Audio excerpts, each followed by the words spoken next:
ایک بات میں اور بتانا چاہوں گی کہ اچھا کہ آپ نے یہ بات کی کہ بہت سارے لوگ ایسے ہیں جو ڈے ٹو ڈے چلتے ہیں. ہمارے جو پاکستانی لوگ ہیں نا, ان کی ایک اچھی بات ہے کہ آدھا خرچتے ہیں آدھا بچا لیتے ہیں, یا 70-80% خرچہ 20% بچا لیا. یہ جو دوسری کمیونٹی ہیں جن میں سر فہرست جو ہیں وہ اسپینش ہیں, ٹھیک ہے, اور ان کو آپ دیکھیں تو یقین کریں کہ آپ کی آنکھوں سے آنسو ضرور نکلیں گے, کیونکہ وہ ایک تو آپ کو پتا ہے مزدور طبقہ ہے, وہ ریسٹورینٹس پہ کام کرنے والے, کنسٹرکشن کا کام کرنے والے, اس قسم کے سخت کام کرنے والے, ڈے ٹو ڈے دن کو اگر کام کیا تو شام کو لے جا کے وہ کھا رہے ہیں, جیسے پاکستان میں ایک ریڑھی والے لوگ. تو ان کے پاس ایک اور دکھ کی بات یہ ہے کہ بہت سارے ایسے لوگ ہیں کہ جن کو اسٹیمولس چیکس بھی نہیں مل سکتے تھے. ٹھیک ہے, تو ان کے لیے پھر ہم نے یہ کیا کہ جیٹرو سے اور بی جے سے ہم نے ان کی جو گروسری تھی, جو ان کے چاول تھوڑا ڈفرینٹ ہوتے ہیں, وہ دالیں نہیں کھاتے, بینس کھاتے ہیں, اور ان کا آٹا جو ہمارا ہوتا ہے وہ نہیں ہوتا, وہ یہ ہوتا ہے ماسیکا. تو ان کی جو گروسری تھی وہ پھر ہم نے الگ سے خریدی.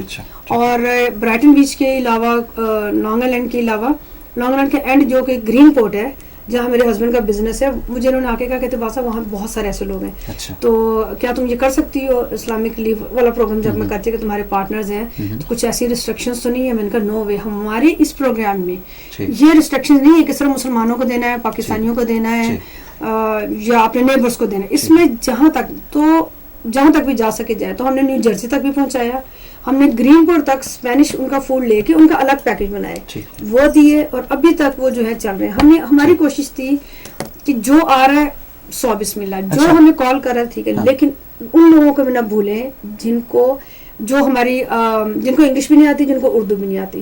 تو سوری میں بات لمبی کر رہی ہوں. میری جو میڈ ہے جو میرے گھر پہ ہیں وہ اسپینش ہے, تو میں نے اپنے گھر میں ان کو اپنے لیونگ روم میں بٹھا کے ان کا اسپینش میں میسج ریکارڈ کیا, اور میں نے کہا کہ یہ جو ہے نا تم اپنی جتنی تمہاری فرینڈس ہیں اور جتنی تمہاری اپنی کمیونٹی ہے جو جاننے والے ہیں اس کو تم نا یہ فارورڈ کرو. تو اس نے واٹس ایپ پہ وہ سارا فارورڈ کیا, اور اس کی وجہ سے تقریباً 150-200 کے قریب ہمارے پاس اسپینش فیملیز آ گئی اس میسج کی وجہ سے, جو کہ میں نے اپنی فیس بک پہ نہیں تھا, لیکن وہ اس کے فون سے اس کی اپنی کمیونٹی میں میں نے وہ میسج جو تھا فارورڈ کیا. چلیے ناظرین, پروگرام کرنے کا مقصد تھا کہ جو چیزیں پازیٹیو ہوتی ہیں اور دل سے اور نیک نیتی کے ساتھ کی جاتی ہیں, اور لوگوں کو پتہ ہوتا ہے کہ کون سی چیز یا کون سا کام ٹھیک ہے یا نہیں. اور لیکن زیادہ تر یہ دیکھنے میں آیا کہ لوگوں نے چاند رات کو مس کیا. ایک اچھا ایونٹ تھا, ہو جاتا, لیکن کیا کہتے ہیں احتیاط بھی ضروری تھی, احتیاط زیادہ تھی, کیونکہ دیکھیں آپ رہیں گے تو چاند راتیں رہیں گی نا. اگر خدا نہ خاصہ یہ تو نہیں کہ ہم کسی کی جان کا رسک لے کے تو ہم وہاں پہ جشن منا رہے ہوں. اور دوسرا یہ کہ ہمیں تو فیل ہی نہیں ہوا کہ ہم چاند رات کا کام نہیں کر رہے. پہلے ہم چاند رات کی تیاریوں میں یہ بازار جا رہے ہیں, ارشد صاحب آپ سے بھی بٹھایا ہوتا تھا, یہ ویڈیو بنائے, یہ ہماری ایڈ بنے, بہت سارے کام ہم کرتے تھے راتیں جاگ کے. اس دفعہ یہ ہوا ہے کہ اللہ تعالیٰ نے ہم سے اس سے بھی اچھا کام لیا, جو میں سمجھتی ہوں, کیونکہ جب ہم ڈور ٹو ڈور لے کے گئے نا فوڈ, یقین کریں ارشد بھائی کہ آپ ان لوگوں کی آنکھوں میں اگر آنسو دیکھتے, جب دعائیں دیکھتے نا, وہ ہمیں اتنی ملی ہیں اس دفعہ, اتنی ملی ہیں کہ ایک صاحب اس دن لاسٹ ویک ٹیوزڈے کو آئے فوڈ باکس لینے, تو مجھے کہتے ہیں ابھی عید سے پہلے والا جو ٹیوزڈے تھا, تو کہتے ہیں کہ میری بہن میں جب روزہ کھولتا ہوں نا تو آپ کو بڑی دعائیں دیتا ہوں. کہتے ہیں آپ جو گروسری دے کے گئے تھے نا ابھی تک چل رہی ہوں, میں اور میری بیوی ابھی تک وہ کر رہے ہیں, اور کہہ رہے ہیں میں جاب لیس ہوں. اور وہ ہوا پھر ایک جگہ میں, احمد اور ارم میری جنرل سیکرٹری, ہم ادھر گئے بروکلن میں ہی ایک ڈلیوری دینے, تو ایک نا بوڑھی سی خاتون نیچے, بڑی خوبصورت سی جیسے ڈال ہوتی ہیں, تو میں نے ان سے کہا کہ یہ وزنی چیزیں ہیں, رات کا ٹائم ہے, سردی آپ کو پتا سردی تھی تب, تو میں نے کہا جی آپ گھر میں کسی مرد کو بلائیں, کوئی گھر میں ہوگا. کہتی ہیں چھوٹا سا بچہ تھا ان کے ساتھ نکل کے 5-6 سال کا, تو کہتی ہیں کہ نہیں ہمارے گھر میں مرد کوئی نہیں ہے. تو میں نے کہا جی بچہ, کہتی میری بیٹی کا. تو میں نے کہا داماد کہاں ہے؟ کہتی فوت ہو گیا. کہتی ہم صرف ماں بیٹی ہے, جو 5 سال کا بچہ ہے. تو اچھا جب اس نے کہا نا, اور یقین کیجیے احمد حالانکہ لڑکا, اس کی آنکھوں میں آنسو, میں نے ضبط کیا. جیسے میں نے گاڑی چلائی نا پھر میں روئی. تو مجھے احمد کہتا ہے بیجن ہمارا آج کا پہلا روزہ تھا اس سے, تو کہتا ہے بیجن ہمارا آج کا روزہ جو نا 100% نا یہ قبول ہوا ہے کہ یہ جو ہم نے ڈلیوری دی. ہم تینوں بندے بڑی دیر تک خاموش,